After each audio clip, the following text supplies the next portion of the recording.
Kita ke informasi olahraga, saudara. 7 pemain timnas U20 kemungkinan besar akan bergabung dengan timnas U22. Mereka akan dipanggil untuk ikut dalam proyeksi SEA Games 2023. Seleksi kedua.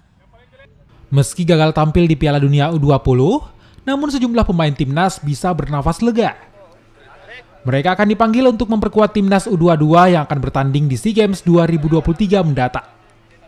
Setidaknya ada 7 pemain yang akan dipanggil pelatih Indra Syafri untuk bergabung dengan timnas U22.